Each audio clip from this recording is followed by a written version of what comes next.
Hello students, exercise 4.1 4.2 मी हा तुम्हाला already शिकवून घेतलेला आहे पेअर ऑफ लाईन्स मधला. 4.3 मध्ये आपण general equation of pair of lines, general म्हणजे ओरिजिन मधून न जाणाऱ्या लाईन्स त्यांचं कंबाईंड इक्वेशन काय आहे कसं आहे हे आपण पाहणार आहोत. पण त्याआधी मला काही स्टुडंट्सनी 4-5 क्वेश्चन्स MCQs विचारलेले आहेत, ते मी आधी एक्सप्लेन करून घेणार आहे आणि मग नेक्स्ट व्हिडिओमध्ये किंवा राहिलेल्या वेळेमध्ये मी तुम्हाला ते 4.3 शी रिलेटेड जो काही पार्ट आहे हा मी शिकवून घेणार आहे. Okay, now the question is,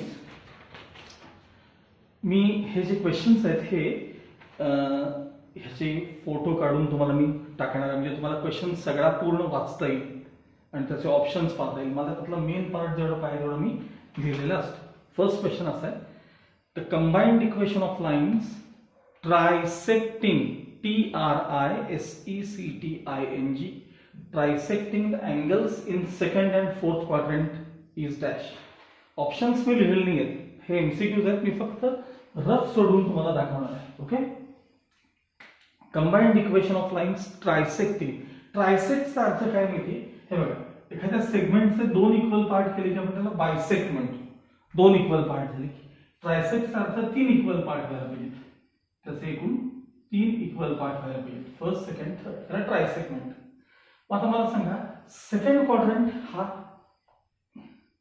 हे बघा, हे आपले कोऑर्डिनेट ऍक्सिस, हा त्यातला सेकंड आणि हा फोर्थ क्वाड्रंट आहे. आता L1 L2 या लाईन्स कशा गेल्यात बघा, त्याने ट्रायसेक्ट केलाय, तो सेकंड आणि फोर्थ क्वाड्रंट ट्रायसेक्ट केलाय. म्हणजे हा जो 90 डिग्रीचा जो कंप्लीट अँगल आहे सेकंड क्वाड्रंटचा, तो 30 30 30 असे त्याचे 3 इक्वल पार्ट करायचे. एक लाईन आहे L1, दुसरी लाईन आहे L2. यानं ह्या तुमच्या सेकंड क्वाड्रंटचे 30 30 30 असे 3 इक्वल पार्ट झाले. म्हणजे थोडक्यात या दोन्ही लाईन्सनी काय केलेलं आहे, आता याचंच इकडे रिफ्लेक्शन असणार आहे, त्यामुळे इकडे काय अँगल टाकणं गरजेचं नाहीये. मग यांचं तुम्हाला कंबाइंड इक्वेशन विचारलंय L1 आणि L2. साहजिक आहे, त्यांचा स्लोप काढायचा, त्याच्यावर त्यांचं इक्वेशन तयार होतं. आता मला तुम्ही फक्त L1 कडे बघा. L1 हे MCQs आहे, त्यामुळे डिटेल लिहिणार नाही. L1 चा जो स्लोप आहे, L1 चा स्लोप तो बघा. L1 तुम्ही L1 लाईन कडे पाहताय का बघा, इथून एवढा 90 + 30 एवढा अँगल केलाय, बरोबर. मग L1 चा जो L1 चे इन्क्लिनेशन आहे ते 90 + 30 म्हणजे थोडक्यात किती आहे सांगा, 120 डिग्री आहे L1 चं इन्क्लिनेशन. आता तसंच L2 चं इन्क्लिनेशन बघा. ही लाईन L2 दिसली का बघा, L2 हा अँगल जरा बघा, इथून एवढा अँगल आहे बघा, म्हणजे 180 ला फक्त 30 कमी आहे, 180 ला 30 कमी आहे, म्हणजे L2 चं जे इन्क्लिनेशन आहे ते 150 डिग्री आहे. मग आता मला L1 चा स्लोप पाहिजे. L1 चा स्लोप सांगा, स्लोप ऑफ L1 किती असणार सांगा, tan 120 असणार आहे. आणि L2 चा स्लोप किती असणार आहे, तर tan 150. ऍक्च्युली एवढंही लिहायचं नसतं, फक्त तुम्हाला मी कळावं म्हणून मी असं लिहून दाखवतो. आता tan 120 ची व्हॅल्यू तुम्हाला काढायची. tan 120 म्हणजे इथे बघा, परत tan of 90 + 30 असं लिहिलंय मी.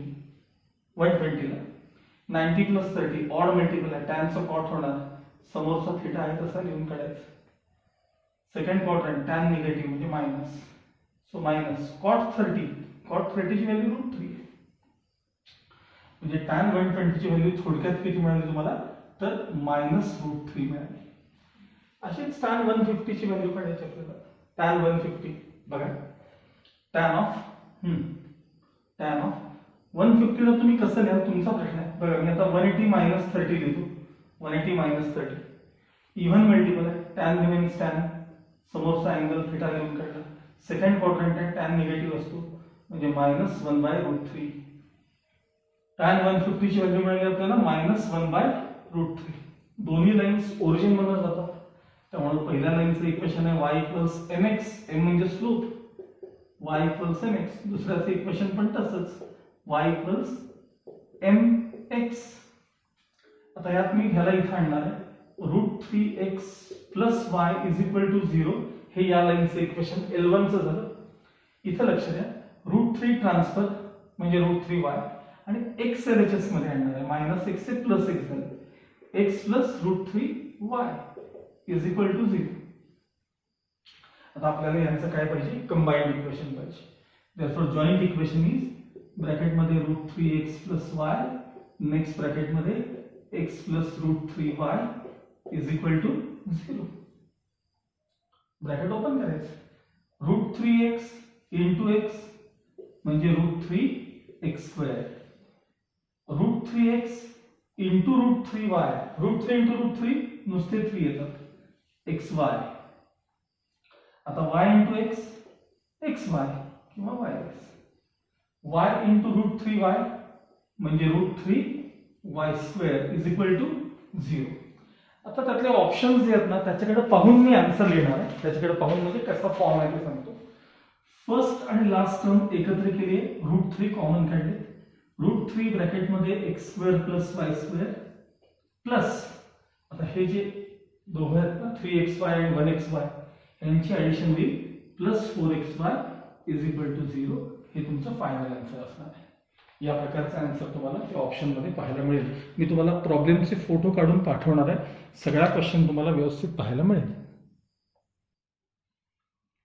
Okay, next question is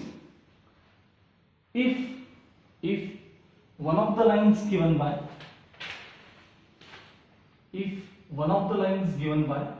6x² plus xy minus y² equals 0 coincides with one of the lines given by 3x² minus axy plus y² is equal to 0, then the values of a are given by, आणि इथे मी खाली ते सगळे options लिहित. प्रश्नाचा अर्थ कळतो बघा. हे बघा, यात 2 लाईन्स आहेत, यात पण 2 लाईन्स आहेत. हेही होमोजिनियस इक्वेशन आहे, हेही काय सांगा होमोजिनियस इक्वेशन आहे. यात 2 लाईन्स, यात 2 लाईन्स. या 2 लाईन्स पैकी कोणती तरी एक लाईन आणि या 2 लाईन्स पैकी कोणती तरी एक लाईन वन अँड सेम आहे, त्याला म्हणतात कोइन्साइड्स. असं जर असेल तर ए च्या व्हॅल्यूज काय आहेत असा तुम्हाला प्रश्न देतो. आता याच्यामध्ये क्लिअर तुम्हाला जे माहिती ते इक्वेशन बघा, हे बाजूला करून घेऊ. पण equation 6x² plus xy minus y² equal 0. यातल्या मी 2 लाईन्स इमिजिएट आधी सेपरेट करून घेतो. मला सांगा यातल्या 2 लाईन्स फॅक्टर्स पाडायचे. 6 म्हणजे 6 ला स्प्लिट करा, डिफरन्स 3 यायला पाहिजे. 3 2 जा 6x² plus 3xy minus 2xy minus y² is equal to 0. Factors पडतोय मी त्याचे. या दोघांमध्ये 3x कॉमन आहेत, इंटू ब्रॅकेट 3 2 जा 6 प्लस y, 3x कॉमन काढले, मायनस y कॉमन काढले, 2x प्लस y शिल्लक राहिले इज इक्वल टू 0. म्हणजे एक लाईन असेल 2x plus y is equal to 0 एक लाईन, आणि दुसरी लाईन असेल 3x minus y is equal to 0. या इक्वेशन मधला ह्या त्या 2 लाईन्स आहेत. या 2 पैकी एक लाईन त्यातल्या एका लाईनला कोइन्सिडेंट आहे असं त्यांनी सांगितलं. पण ठीक आहे, आता हे जे इक्वेशन आहे ना, हे इक्वेशन बघा 3x² minus axy plus y² is equal to 0. आता मी बऱ्याच गोष्टी ओरली करतो बघा. Dividing through out by x² करा, मनातल्या मनात करा. Dividing through out by x², यासाठी रिमार्क्स यायला पाहिजेत. x² ने डिवाइड केलं, सांगा इथं काय दिसतंय तुम्हाला 3 मायनस इथं x² ने डिवाइड केल्यावर y/x राहत आहेत की नाही, y/x. त्याला मी अर्थात m म्हणणार आहे, म्हणजे मायनस am आणि प्लस हे y²/x² असतात की नाही, म्हणजे m² इज इक्वल टू 0. अगदी वाटलं तर मी जरा थोडं form m² minus am plus 3 is equal to 0 असतं. मग मला सांगा यापासून तयार झालेलं हे काय सांगा, हे auxiliary equation in slope m आहे. मग हे जे इक्वेशन आहे हे त्यातल्या दोन्ही लाईन्सनी काय होत असतं सांगा, लाईनच्या स्लोप्सनी काय होत असतं, सॅटिस्फाय होत असतं. मग यातल्या 2 लाईन्स पैकी एक लाईन एकतर 2x प्लस y इक्वल 0 आहे किंवा 3x मायनस y इक्वल 0. कारण क्वेश्चन मध्ये काय म्हटले, one of the lines given by this equation. या इक्वेशन मध्ये ज्या 2 लाईन्स आहेत ना त्यापैकी कोणती एक line, that line coincides with म्हणजे त्याच्यावर लाईनवर लाईन आहे, with the equation given by 3x² वगैरे. मग हे जे इक्वेशन आहे त्याचं आपण कसलं इक्वेशन तयार केले, auxiliary equation in slope m तयार केले. आणि हे इक्वेशन यातल्या ज्या दोन्ही लाईन्स आहेत त्या दोन्ही लाईन्सच्या स्लोपने काय होत असतं, सॅटिस्फाय होत असतं. मग यातल्या दोन लाईन्स पैकी एक लाईन आयदर धिस लाईन आहे किंवा धिस लाईन आहे असं त्यांनी सांगितलं. मग समजा ही लाईन जर त्यातली असेल, यातली ही लाईन जर त्यातल्या एका लाईनशी कोइन्सिडेंट असेल तर हे इक्वेशन या लाईनच्या स्लोपनं सॅटिस्फाय व्हायला पाहिजे. आता ह्याचा स्लोप किती असणार आहे, लाईनचा slope minus coefficient of x upon coefficient of Y, म्हणजे -2 न हे इक्वेशन काय व्हायला पाहिजे, आता सॅटिस्फाय व्हायला पाहिजे. मग आता मी हे याच्यात दोन पार्ट करणार आहे. हे इक्वेशन या स्लोपनं सॅटिस्फाय व्हायला पाहिजे. करा रिप्लेस, -2 इथे रिप्लेस करा, -2 चा स्क्वेअर 4. आता परत m च्या जागी -2 रिप्लेस करा. हे बघा इथं -2 रिप्लेस करा, minus into minus plus 2a आणि हे +3 as it is equal to 0. म्हणजे थोडक्यात 2a + 4 + 3 7 इज इक्वल टू 0. राहू दे आता असं तात्पुरतं राहू दे. समजा ही लाईन नसेल म्हणजे ती वन ऑफ द लाईन्स म्हणजे त्यांनी कोइन्साइड्स विथ, कदाचित ही पण लाईन असू शकते. ही लाईन असेल तर अशी कंडिशन मिळते. मग ही लाईन असेल तर काय, मग ह्यातली जर लाईन असेल, या दोनपैकी ही जर लाईन असेल तर हे जे ऑक्झिलरी इक्वेशन आहे ते ह्याच्या स्लोपनं सॅटिस्फाय व्हायला पाहिजे. मग आता ह्याचा स्लोप काय आहे सांगा, minus coefficient of x upon coefficient of Y, म्हणजे हा स्लोप किती आहे, 3 आहे. मग ते इक्वेशन हे जे आहे ऑक्झिलरी, हे इक्वेशन ह्या स्लोपनं सॅटिस्फाय व्हायला पाहिजे. मग आता m च्या जागी 3 घाला बरं, 3 चा स्क्वेअर 9 मायनस 3a आणि हे +3 as it is equal to 0. हवं तर मी असं करतो, हे 3a RHS मध्ये घेतो, म्हणजे पॉझिटिव्ह होतील, बाकी काही नाही. हे 3a जर मी RHS मध्ये घेतले तर ते पॉझिटिव्ह झाले. 3a 9 आणि 3 12, तेही आपण RHS मध्ये घेऊ, -12 इज इक्वल टू 0. या सगळ्यांना आपण RHS मध्ये घेतले.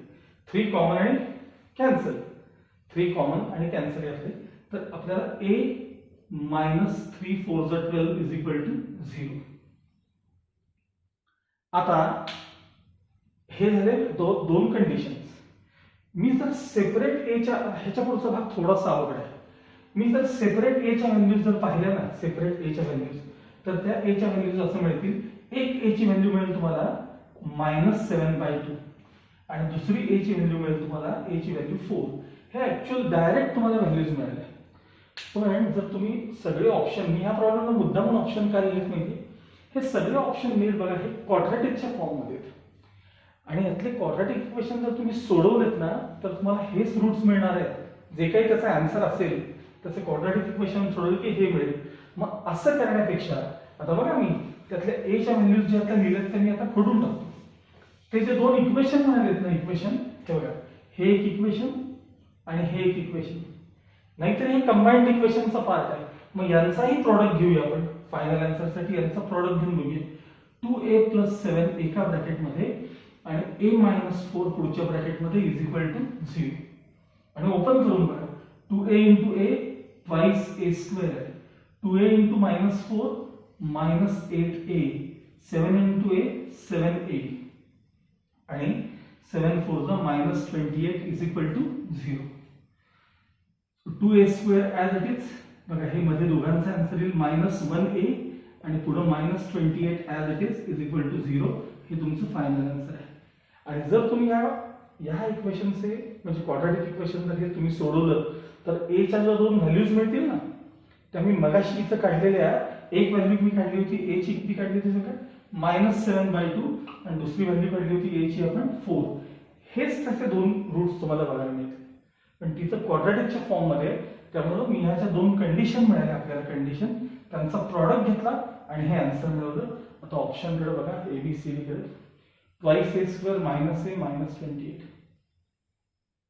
इथे एक ऑप्शन आहे आणि इथे एक ऑप्शन आहे. आपल्याला -a पाहिजे, म्हणजे ऑप्शन बी त्यातलं करेक्ट असलं पाहिजे. लक्षात आलं का बघा. व्यवस्थित लिहून ठेवा, टाईप जरा वेगळा आहे, कुठेतरी लिहून ठेवा. Okay. Now next question is equation of a line parallel to the line common to the pair of lines given by 6x square minus xy minus 12y square is equal to 0 and 15x square plus 14xy minus 8y square equals 0 and the sum of whose intercepts on the axis is 7 is given by dash. प्रश्नाचा ते अर्थ कळला पाहिजे. हा अवघड नसता प्रश्न, फक्त मीनिंग कळलं पाहिजे. हे बघा, the equation of line parallel to the line common to the pair of lines म्हणजे काय होईल. पण आता हे जे कंबाइंड इक्वेशन याच्यात दोन लाईन्स आहेत, हे पण जे कंबाइंड इक्वेशन यात पण दोन लाईन्स आहेत. त्या दोन लाईन्स मध्ये एक लाईन कॉमन आहे, म्हणजे या दोन मध्ये आणि या दोन मध्ये जे आपण इक्वेशन सेपरेट करू त्यातली एक लाईन कॉमन आहे. त्या कॉमन लाईनला तुमची लाईन पॅरलल पाहिजे. त्या कॉमन लाईनला जी एक लाईन दोघांमध्ये कॉमन आहे त्याला पॅरलल लाईन पाहिजे आणि त्या लाईनचे sum of whose intercepts on the axis 7 त्या रिक्वायर्ड लाईनसाठी. मग इथं शेवटी थोडंसं ऑप्शनकडे आपल्याला जावं लागतं. आधी आपण एक काम करूया, याचे मी आधी फॅक्टर्स काढून घेतो. बघा, पहिलं इक्वेशन आहे 6x square minus xy minus 12y square is equal to 0. 12 6 जा 72, मायनस 72 ला स्प्लिट करा, डिफरन्स पण यायला पाहिजे. 9 8 जा 72 म्हणजे 6x स्क्वेअर मायनस 9xy. आता या गोष्टी जमल्या पाहिजेत. फॅक्टर्स काढण्यावर आपण 8वी 9वी पासून शिकलोय. Minus 9xy plus 8xy minus 12y square is equal to 0. पहिल्या दोघांमध्ये 3x कॉमन आहे, यातले राहतील 2x मायनस 3 3 जा 9y. या दोघांमध्ये प्लस साइन पहिल्यांदा कॉमन, 4y कॉमन आहे, 4 2 जा 8 मायनस 4 3 जा 12y इज इक्वल टू 0. म्हणजे एक लाईन ही कॉमन, मी आता डायरेक्ट स्टेप थोडं देतोय. एक लाईन आहे 2x मायनस 3y इक्वल 0 आणि दुसरी लाईन आहे 3x प्लस 4y इक्वल 0. या लाईन यातले आपण दोन लाईन सेपरेट केले. ओके, आता हे जे इक्वेशन आहे सेकंड 15x स्क्वेअर त्यातल्याही दोन लाईन्स मी आता बाजूला करतो. 15x square plus 14xy minus 8y square equal 0. 15 8 जा 120 मायनस 120 ला स्प्लिट करा, ज्यांचा डिफरन्स 14 यायला पाहिजे. ज्यांचा डिफरन्स किती यायला पाहिजे 14. असं 120 आपल्याला स्प्लिट करायचं आहे, ज्यांचा डिफरन्स किती यायला पाहिजे 14 यायला पाहिजे. बघा बरं, तुम्हाला डिफरन्स 14 येणाऱ्या लाईन्स स्प्लिट करता येतात, फॅक्टर्स पडतात का बघा. 15 8 जा 120 डिफरन्स 14 यायला पाहिजे. 24 5 जा 26 आला बघा. 26 जा 120 येतात 26 जा आणि त्यांचा डिफरन्स 14 आहे. प्लस आणि याला मायनस. ठीक आहे, म्हणजे 15x square plus 20xy minus 6xy minus 8y square is equal to 0 असे आपण त्याचे फॅक्टर्स पडत आहे. ओके, पहिल्या दोघांमध्ये 5x कॉमन दिसतात. 5 3 जा 15 5 4 जा 20 मायनस साइन कॉमन काढलं, 2y कॉमन काढले तर 2 3 जा 6x आणि 2 4 जा इज इक्वल टू 0. म्हणजे एक लाईन आहे 3x plus 4y is equal to 0 एक लाईन, आणि दुसरी लाईन काय सांगायची 5x minus 2y is equal to 0. यातल्या या दोन लाईन्स. आता त्यांनी काय सांगितलं क्वेश्चन मध्ये की या दोन लाईन्स आणि या दोन लाईन्स मध्ये एक लाईन कॉमन आहे. मग आता मला सांगा ती कोणती लाईन कॉमन आहे. तुम्हाला इक्वेशन मधून लगेच कळलं पाहिजे. हा हे बघा, ही ती लाईन कॉमन आहे दोघांमध्ये. बघा,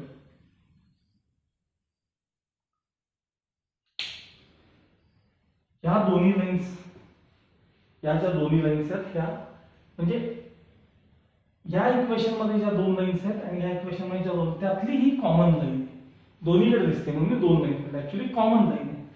या कॉमन लाईनला parallel to the line common to, म्हणजे या लाईनला तुमची लाईन पॅरलल आहे आणि त्याला sum of intercept on coordinate axis काय सांगितले त्यांनी 7 सांगितले. Sum of intercept on coordinate axis काय 7.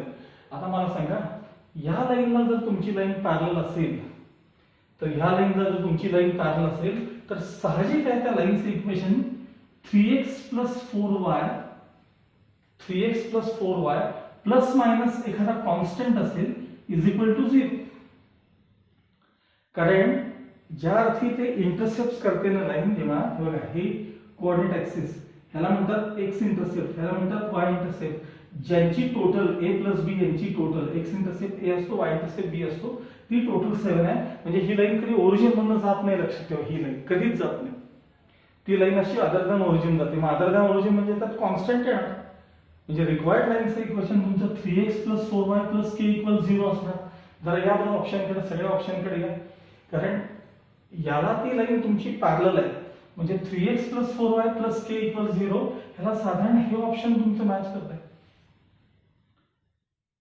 3x + 4y + k इकडे काय तिकडे काय काही फरक पडत नाही. फक्त एक गोष्ट चेक करा की ह्या लाईनच्या दोन्ही इंटरसेप्टची टोटल 7 आहे की नाही आपल्याला बघायचं आहे. मग त्याला साधा पर्याय काय, आता खरं तर त्या टाईपचं एकच ऑप्शन आहे, फार विचार नाही केला तरी चालेल, पण मी आता ते ऑप्शन लिहून घेतो. बघा सांगा काय ऑप्शन आहे सांगितले. 3x + 4y = 12. Dividing through bye 12 करतो याला मी. Dividing through upon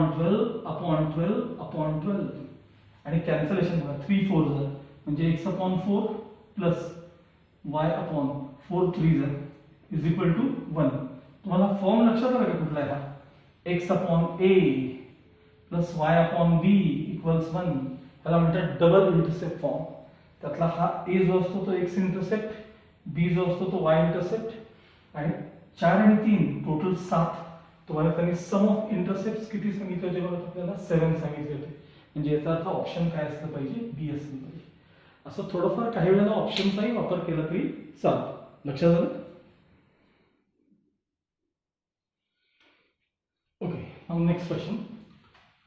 If one of the lines given by 2x² + axy + 3y² = 0 coincides with one of the lines given by 2x² + bxy - 3y² = 0 and the lines represented by them, he line त्यातली समजत नाही बरं, and the lines represented by them be perpendicular then dash.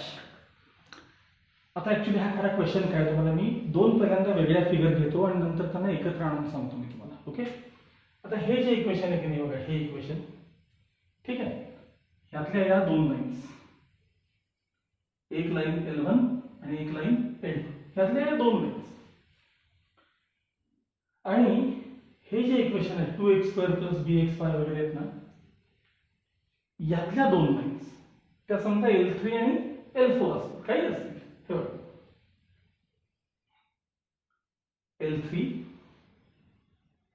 एक line त्यातली, ह्यात पण दोन lines आहेत L3 आणि दुसरी जी लाईन आहे, दुसरी लाईन आहे ती L4.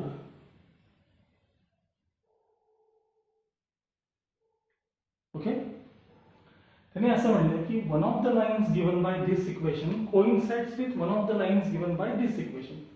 म्हणजे या दोन लाईन्स पैकी एक लाईन या दोन लाईन्स पैकी एका लाईनला कोइन्सिडेंट आहे. आता समजा आपण हे बघा, हे असं जरा वर वर वर वर सरकवत आहे, तुम्हाला कसं दिसेल सांगा. L1 आणि L3 एकमेकांवर आणायचे, L1 L3 बघा मी आणतो L1 L3 एकमेकांवर, हे उचलून सरळ नेऊन ठेवा तिथे. म्हणजे L1 आणि L3 काय होईल सांगा, सेम अशा दिसतात का पॅरलल, ते अशा जवळ एकत्र आणा, अशा जवळ जवळ L1 L3 काय दिसतील, कोइन्सिडेंट दिसतील. आणि हे बघा आता परत फिगर बघा, L1 आणि L3 या दोन्ही काय लाईन्स आहेत सांगा, कोइन्सिडेंट आहेत. हीच L1 आहे, हीच L3 आहे. आता त्या पहिल्यांदा L1 च्या शेजारी L2 कशी होती आठवली का बघा, हे बघा ही L2 होती आठवली, ही L2 आणि या L3 ला या L3 ला L4 कशी होती आठवली का? L4 ती L4 बघा, ही L4 ही तुमची L4 म्हणजे L1 L3 कोइन्सिडेंट आहेत. ह्यातली एक लाईन कोइन्सिडेंट आहे आणि हे जे आहे ना and the lines represented by them, ते शब्द चुकले. And the lines represented by remaining lines किंवा अदर लाईन्स. ज्यावेळी तुमच्या L1 L3 दोन्ही कोइन्सिडेंट झाल्या त्यावेळी राहिल्या कोणत्या लाईन्स सांगा तुमच्याकडे? एक L2 आणि एक L4 राहिले की नाही? त्या L2 आणि L4 ज्या लाईन्स आहेत, राहिलेल्या दोन लाईन्स आहेत, त्या एकमेकींना परपेंडिक्युलर आहेत. म्हणजे आता प्रश्न आता कळतो बघा, ह्या दोन लाईन्स पैकी एक लाईन आणि या दोन लाईन्स पैकी एक लाईन, या लाईन्स कोइन्सिडेंट आहेत. L1 L2 पहिल्यातल्या दोन लाईन्स, L3 L4 दुसऱ्यातल्या दोन लाईन्स पैकी L1 L3 कोइन्सिडेंट आहेत. आणि असं एकत्र करा, L1 आणि L3 कोइन्सिडेंट झाले, त्यावेळी राहिलेल्या L1 आणि L2 आणि L4 ज्या लाईन्स आहेत त्या एकमेकांना परपेंडिक्युलर असतील तर A आणि B च्या व्हॅल्यूज काय? हा असा प्रश्न आहे. आधी आता प्रश्न कळला का बघा, ही फिगर व्यवस्थित लक्षात आली का बघा.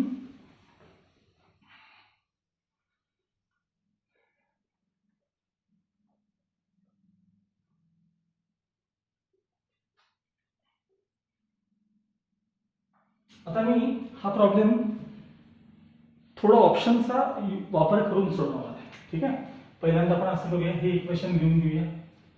2x² + axy + 3y² = 0. आता दुसरं इक्वेशन घेऊया इकडे, 2x² इथं बघा, 2x² + bxy - 3y² = 0. आता ह्याला dividing through bye x² orally करतो सगळं. डिवाइडिंग थ्रू बाय x² केलं, तुम्हाला वाटलं तर रफर करत जावा. मी तुम्हाला इव्हन शिकवताना म्हटलं होतं डायरेक्ट स्टेप काही वेळेला MCQ साठी जमल्या पाहिजे. म्हणजे थ्रू आउट x² ने डिवाइड केलं, y/x ला m रिप्लेस केल्यावर हे इक्वेशन झालं 2 + a/m sorry am 2 + x y/x ला m म्हणायचं तुम्हाला, am + 3m² = 0. यालाही तसंच आपण डिवाइडिंग थ्रू आउट बाय काय केलं सांगा, x² केलं, 2 + bm - 3m² = 0. आता हा मी हे इक्वेशन प्रॉपर फॉर्म मध्ये लिहितोय. 3m² आधी घेतले प्लस am नंतर प्लस 2 ॲज इट इज = 0. ह्याला सगळ्यांना मी RHS मध्ये घेतोय. 3m² - bm + 2 = 0. आता हे auxiliary equation in slope m आहे, हे पण auxiliary equation in slope m आहे. त्या दोघांमध्ये एक लाईन जी कॉमन आहे की नाही, एक लाईन, त्या कॉमन लाईनच्या स्लोपनं हे पण इक्वेशन सॅटिस्फाय व्हायला पाहिजे आणि हेही इक्वेशन सॅटिस्फाय व्हायला पाहिजे.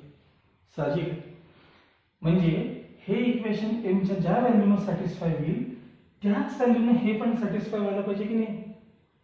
म्हणजे ह्याच्यात कारण काय म्हणलंय की त्यातली एक लाईन आणि ह्यातली एक लाईन कोइन्सिडेंट आहे. आणि मग काय असतं, ऑक्झिलरी इक्वेशन जे असतं ते त्यातल्या प्रत्येक लाईनच्या स्लोपने सॅटिस्फाय होत असतं की नाही. मग मला सांगा, या दोन्हीमध्ये एक लाईन कोणती तरी कॉमन आहे. मग ते ऑक्झिलरी इक्वेशन त्या कॉमन लाईनच्या स्लोपनं काय व्हायला पाहिजे, सॅटिस्फाय व्हायला पाहिजे. म्हणजे m च्या ज्या व्हॅल्यूनं हे सॅटिस्फाय होईल त्याच व्हॅल्यूनं हे पण इक्वेशन काय व्हायला पाहिजे, सॅटिस्फाय व्हायला पाहिजे. म्हणजे थोडक्यात मी दोन्ही हे इक्वेट करतो, कारण m च्या सेम व्हॅल्यूज करता हे दोन्ही इक्वेशन सेम म्हणजे 0 व्हॅल्यू द्यायला पाहिजेत ना. मग दोन्ही इक्वेशन मी पहिल्यांदा इक्वेट करतो. दोन्ही equation 3m² + am + 2 must be equal to 3m² - bm + 2. बघा, ह्यातले 3m² कॅन्सल झाले, +2 + 2 कॅन्सल झाले. काय शिल्लक राहिले सांगा इकडे, काय शिल्लक राहिले, तर am इक्वल्स -bm किंवा am - bm = 0 plus bm, sorry am + bm = 0. m common आणि पलीकडे ट्रान्सफर केला तर a + b ही व्हॅल्यू 0 असली पाहिजे. a + b ची व्हॅल्यू काय असली पाहिजे, 0 असली पाहिजे. हा एक पर्याय झाला. ह्यात कुठे कॅल्क्युलेशन मध्ये काही मिस्टेक नाही आहे बघा, कारण ऑप्शन मध्ये a + b 0 दिसत नाही. हे बरोबर आहे 2 + 3m² बरोबर आहे. इकडं काय 2 + bm - 3m² बरोबर आहे. 3m² हो येस सॉरी इथे चुकले बघा, इथं चुकले बघा. 3m² ट्रान्सफर केले, bm ट्रान्सफर केले, +2 नाही ते आता -2 व्हायला पाहिजे तिथे. सॉरी -2 = 0. मग आता इक्वेट करताना हे LHS 3m² + am + 2 इथं 3m² - bm -2 पाहिजे, इथं -2. आता हे कॅन्सल होणार नाही. ओके, हे कॅन्सल झाले, हे कॅन्सल झाले. काय काय राहिलं सांगा. am + bm हे ट्रान्सफर केल्यावर इकडे काय झालं सांगा. इकडे हे ट्रान्सफर केल्यानंतर -4 झाले. ओके, am + bm इक्वल्स काय झाले -. हे एक तुम्हाला इक्वेशन मिळालं.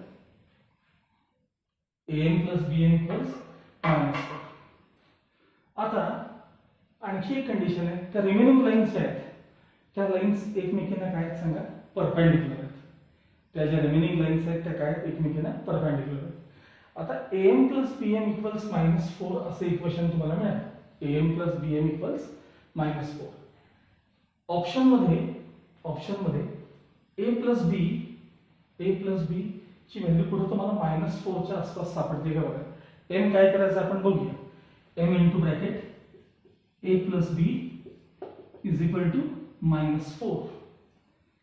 a + b इक्वल्स -4 हे एक ऑप्शन मिळालं तुम्हाला. आणि दुसरी कंडिशन अशी आहे त्यातली की दोन्ही लाईन्स एकमेकींना परपेंडिक्युलर आहेत. राहिलेल्या दोन्ही लाईन्स एकमेकींना काय आहेत सांगा, परपेंडिक्युलर आहेत. म्हणजे एका लाईनचा स्लोप हा दुसऱ्या लाईनच्या स्लोपचा निगेटिव्ह रेसिप्रोकल असला पाहिजे.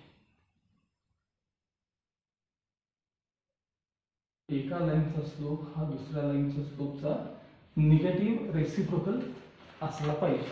Lines given by them are perpendicular असंही दिलं ना तुम्ही. Lines given by them are perpendicular.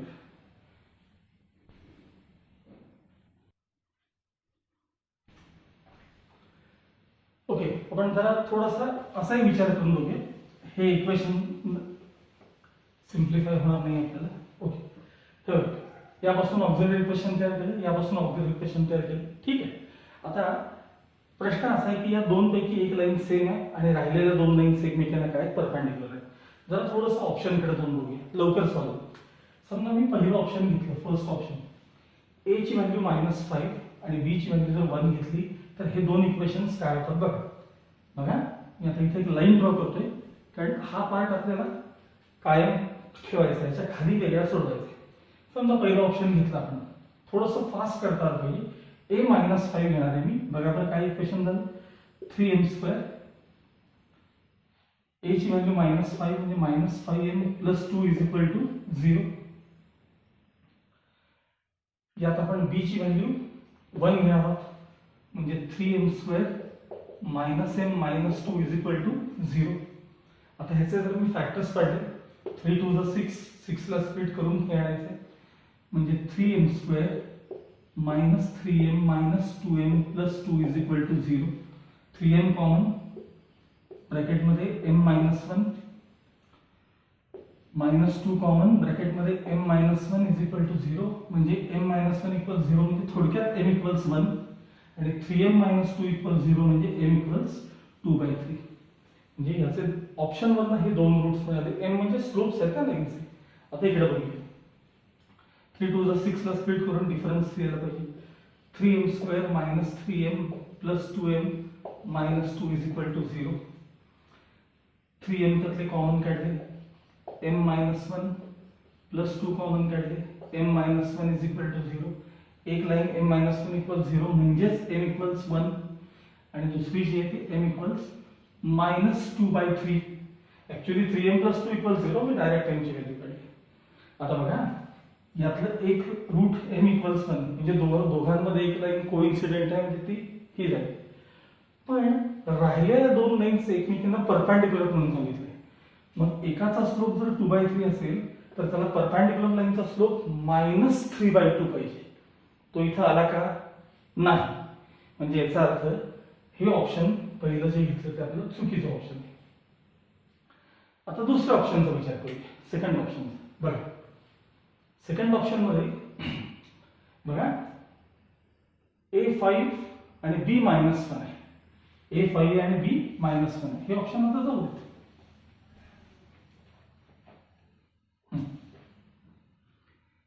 बघा A च्या जागी 5, मग 3m² प्लस 5m प्लस 2 = 0 आणि B च्या जागी काय घ्यायचं आहे, दुसरा ऑप्शन -1 म्हणजे 3m² -1 आणि -b म्हणजे प्लस b, सॉरी b च्या जागी आपल्याला 1 घ्यायचं ना, -1 हा म्हणजे m घ्यायला इज इक्वल टू 0. काढा फॅक्टर्स. 3 to the 6 ला स्प्लिट करून टोटल एवढं यायला पाहिजे, म्हणजे 3m² plus 3 to the 3m plus 2m plus 2 is equal to 0. पहिल्या दोघात 3m कॉमन, ब्रॅकेटमध्ये m प्लस 1 प्लस 2 कॉमन, ब्रॅकेटमध्ये m plus 1 is equal to 0. एकदा m plus 1 is equal to 0 म्हणजे थोडक्यात m इक्वल्स -1 आणि एकदा 3m प्लस 2 = 0 म्हणजे m इक्वल्स -2/3. थोडं डायरेक्ट स्टेप्स करा ना. 3 to the 6 ला स्प्लिट करून डिफरन्स पण यायला पाहिजे.